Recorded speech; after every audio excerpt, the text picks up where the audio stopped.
ఓం విదురాయ నమః. సమస్త సమ్మంగళాన్ని సంతు సర్వే జనాః సుఖినో భవంతు. మన ఈ ఈపీఎస్ 95లో మరి ఇంకొక వీడియో తయారు చేస్తున్నాను.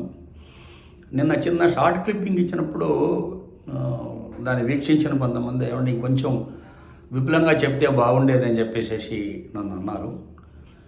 అందుకని ఇప్పుడు కొంచెం నేను విశ్లేషణాపూర్వకంగా నేను మరొకసారి రీక్యాప్ చేస్తూ నేను మాట్లాడతాను. ఇదేమంటే మనకి ఈ ఈపీఎస్ 95 హయ్యర్ పెన్షన్ డిక్లేర్ చేసిన దగ్గర నుంచి రకరకాల సమస్యలు మెంబర్స్ ఎదుర్కొన్నారు. ఈపీఎస్ 95లో హయ్యర్ పెన్షన్కి ఎలిజిబిలిటీ ఉన్న వాళ్ళందరూ 1/9/2014 తర్వాత అప్లికేషన్ పెట్టారు. అప్లికేషన్ పెట్టిన తర్వాత ఎంప్లాయర్ వెరిఫికేషన్ చేసి మొత్తం దాఖలా చేసిన తర్వాత వాళ్ళ గుండె గుబేలు అన్నట్టుగా ఫలానా మీ ట్రస్ట్ రూల్లో ఇది కేవలము ట్రస్టులు ఉన్న వాళ్ళకి మాత్రమే ఇబ్బంది పడ్డ విషయం అనమాట. ఈ ట్రస్ట్ రూల్లో మీకు పెన్షను స్టాట్యూటరీ లిమిట్ కంటే ఎక్కువ కట్టే వసతి లేదు, ఆ ప్రొవిజన్ లేదు. కనుక మీ యొక్క అప్లికేషన్ తిరస్కరించబడిందని చెప్పేసి చాలా ట్రస్టులకు వాళ్ళ వాపసు పంపించారు. కానీ కొన్ని ట్రస్టులకు కన్సిడరేషన్ చేశారు.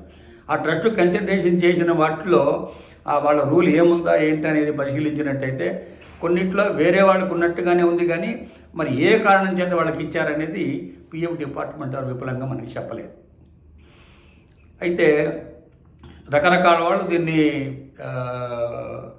రకరకాలుగా పరిశోధన చేసి రకరకాలుగా ఈ హైకోర్టులకి వీటికి అప్రోచ్ అవ్వటం జరిగినప్పుడు ఈ హైకోర్ట్ ఆఫ్ మద్రాస్ కానీ హైకోర్ట్ ఆఫ్ బాంబే, హిమాచల్ ప్రదేశ్ ఇవి చాలా క్లియర్గా వాటి రూలింగ్ ఇచ్చేసినాయి.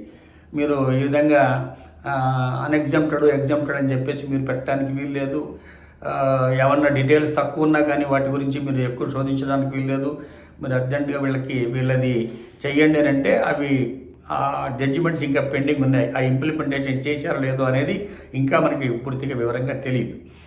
ఎందువల్ల అని చెప్పానంటే ఇప్పుడు వాళ్ళు పిఎఫ్ డిపార్ట్మెంట్ వారు అన్ని హైకోర్టులు కలిసి ఏకకంఠంగా వచ్చేంత వరకు చూద్దాం అనుకుంటున్నారా, లేకపోతే పోన్లే ఇప్పుడు మనకేముంది మనం చూద్దాం కొంతకాలం అన్ని వెయిట్ చేసి చూస్తారా ఏంటి అనేది ఇంకా దాని మీద మనకి స్పష్టత లేదు.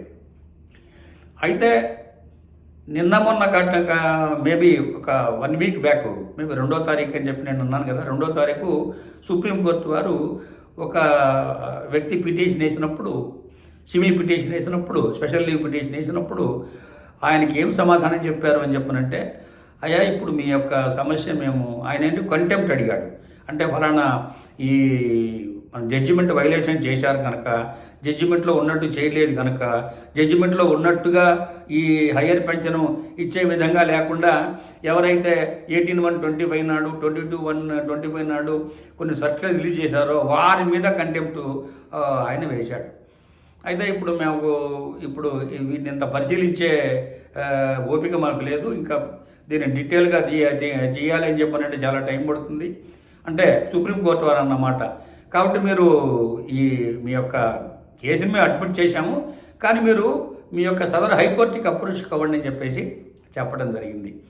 అంటే దీనిలో ఉన్న అంతరం ఏమిటి అని నేను ఆలోచించినట్లయితే, సుప్రీంకోర్టు వారు ఈ కేసుని వారంతట వారు మళ్ళా పునః పరిశీలించి వ్యవహారం చేయదలుచుకోలేదని అనిపిస్తుంది. అంటే హైకోర్టులు అన్ని కలిగి ముక్తకంఠంగా ఏమన్నా డిసైడ్ చేస్తే అప్పుడు ఏమన్నా సుప్రీంకోర్టు కదులుతుందా లేదా అన్నది మనకి మళ్ళీ ప్రశ్నార్థకమే. ఎందుకంటే దీనిలో ఫార్ములా గురించిన విషయాలు ఉన్నాయి, ఎలిజిబిలిటీ గురించిన విషయాలు ఉన్నాయి, దాని తర్వాత ట్రస్ట్ రూల్స్ గురించిన విషయాలు ఉన్నాయి, ఫామ్ 26(6) గురించి విషయాలు ఉన్నాయి. చాలా విషయాలు దీంట్లో మళ్ళీ పునః పరిశీలించి చర్చించవలసిన విషయాలు వస్తాయి అన్నమాట. అయితే ఇప్పుడు ఏదైతే ఎగ్జాంపుల్ ఎస్టాబ్లిష్మెంట్గా వాళ్ళు ఇచ్చి ఉన్నారో దాన్ని కూడా ఎలా ఇచ్చారనేది వాళ్ళు సమాధానం చెప్పవలసి వస్తుంది, ఎవరు పిఎఫ్ వాళ్ళు.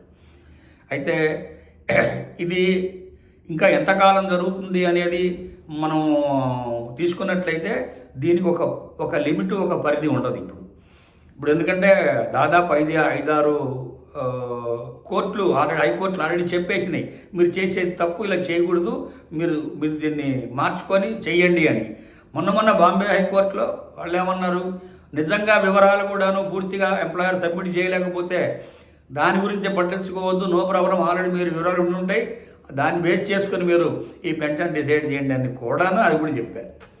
అంటే ఏంటి, ఒకసారి అంటే వాళ్ళకి ఏం చురక పెట్టారంటే, మీకు యాన్యువల్ రిటర్న్ సబ్మిట్ చేయలేదా, మంత్లీ రిటర్న్ సబ్మిట్ చేయలేదా, కడుతున్నట్టు చలాన్లు అన్నీ ఇచ్చినప్పుడు మీ డిపార్ట్మెంట్లో లేక ఎంప్లాయర్ తీసుకొచ్చి ఇమ్మని చెప్పనంటే ఎంప్లాయర్కి కొంత పరిధి ఉన్నది, కొంతకాలం తర్వాత రికార్డు మెయింటైన్ చేసే అవసరం లేదు. ఆయన కనుక నాకు రికార్డు లేదు అని చెప్పనంటే దాన్ని పట్టుకొని ఎంప్లాయీకి మీరు నష్టం చేయడానికి వీల్లేదు, మీరు పునః పరిశీలించండి, ఇచ్చి వాళ్ళకి మీరు ఏమి న్యాయం చేయాలో చేయండి అన్నట్టుగా కూడా చెప్పిన విషయాలు ఉన్నాయి. కాబట్టి ఇంకా ఎన్ని విషయాలు దీనిలోంచి బయటికి రావాలో, ఎన్ని హైకోర్టులు ఇంకా దీని మీద మళ్ళా వాద్యం చెప్పాలనేది మనం వేచి చూడాలి. మా కోరమాండల్ ఇంటర్నేషనల్ వాళ్ళు కూడాను ఆల్రెడీ ఐపీ హైకోర్టులో కేసు చేసి ఉన్నారు. వాళ్ళది కూడా 100% వాళ్ళ ఫేవర్లోనే వాద్యం వస్తుంది. ఖచ్చితంగా మీ ఎగ్జామ్ ఎస్టాబ్లిష్మెంట్ కూడా ఇవ్వమని చెప్పేసి మన దానికి పిఎఫ్ డిపార్ట్మెంట్ ఏం చెప్తారో చూసి వేచి చూడవలసిందనమాట. అంటే ఇప్పుడు మనము సుప్రీంకోర్టు మీద ఒకందుకు ఆధారపడాలి, ఒకందుకు ఆధారపడకూడదు అని నాకు అనిపిస్తుంది. ఎందుకు ఒకందుకు ఆధారపడాలి అని చెప్పనంటే వారు చేసిన 4/11/22 జడ్జిమెంట్ ఏది ఉందో అది సరిగ్గా ఇంప్లిమెంటేషన్ అవుతుందా లేదా అని వాళ్ళు షోమోటోగా కేసు తీసి పిఎఫ్ డిపార్ట్మెంట్ని అడిగి ఏం చేశారు మీరేం చెప్పి అడగటం అదొక విషయము. లేదా ఎవరన్నా నిజంగా కంటెంప్ట్ పిటిషన్ కానీ ఏమంటే ఇలాగ అన్యాయం జరుగుతోంది 4/11/22 జడ్జిమెంట్ని వక్రీకరిస్తున్నారని చెప్పారంటే కూలంకషంగా మరి ఒక డివిజన్ బెంచ్, హయ్యర్ బెంచ్ వేసి వాళ్ళు చేయటమో బాగుంటుంది అనుకుంటున్నాను. ఎందుకంటే హైకోర్టుకి వెళ్ళమని చెప్పారంటే సింగిల్ బెంచి, మళ్ళా డివిజన్ బెంచి, ఇంకేమన్నా స్పెషల్ బెంచ్ ఉంటే స్పెషల్ బెంచి, ఇవన్నీ అయిన తర్వాత కానీ మళ్ళీ మన సుప్రీంకోర్టు రావడానికి వీల్లేదు. ఇన్ని అంటే ఇది ఓన్లీ టైము కన్జంప్షను విషయమే కానీ మనకి సరైన న్యాయం త్వరలో జరుగుతుంది అని చెప్పి మనం అనుకోవడానికి వీల్లేదు. అయితే ఇప్పుడు సుప్రీంకోర్టు వారు కనుక ఏదైనా ఒక కేసుని పూర్తిగా పరిశీలనలో తీసుకొని మేము దీన్ని టేకప్ చేస్తాం, ఏం జరిగింది ఇటు రండి అని కనుక చెప్పినట్టయితే అదొక డిఫరెంట్ కోణంలో వెళ్ళే అవకాశం ఉందని నా ఉద్దేశం. కానీ వాళ్ళు చెయ్యరు, ఇది 100% చెయ్యరు.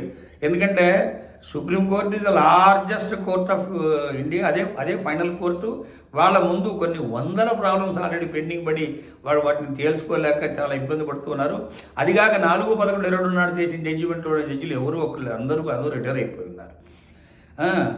సో అయితే సుప్రీంకోర్టు వారు కూడాను వారు దీన్ని పరిశీలిస్తున్నట్ట పరిశీలనలో లేనట్ట అన్నదాన్ని మనం చెప్పలేం. కానీ ఎప్పుడైతే మొన్న కేసులో మీరు హైకోర్టుకి వెళ్ళండి అని చెప్పని అన్నారో ఇంకా ఇదే ధోరణిలో వేరే వాళ్ళు పెట్టినా కానీ వాళ్ళకు కూడా అదే ప్రకారంగా హైకోర్టుకి వెళ్ళమని అంటారు.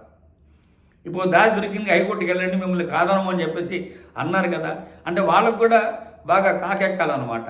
అంటే 10, 15, 20 హైకోర్టులు కాదని ఏకకంఠంతో చెప్తే అప్పుడు కానీ సుప్రీంకోర్టు వారు ఓహో ఇంతమంది చెప్పారు కనుక కరెక్ట్గా ఇందులో ఏదో ఉందని అప్పుడు సుమోటోగా కేసు తీసుకోవడం అనేది ఏదైనా కేసు వచ్చినప్పుడు అన్నీ రానివ్వండి అనడం అనేది జరుగుతుందని నా యొక్క అభిప్రాయం.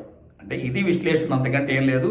అంటే నాకు చిన్న షాట్ ఎందుకు చేశారని చెప్పనంటే చాలామందికి ఇది చూసే టైం ఉండకపోవచ్చు, ఇంత టైం వెచ్చించకపోవచ్చు. కాబట్టి ఒక షార్ట్గా ఉంటే చిన్న ఇన్ఫర్మేషన్ వెళ్ళినట్టు ఉంటుంది, వాళ్ళు కూడా అవేర్నెస్ ఉంటుందని చేశాను. అందుకని కొంచెం విశ్లేషణ పొడిగించి ఇప్పుడు ఒక 10 minutes చేశాను.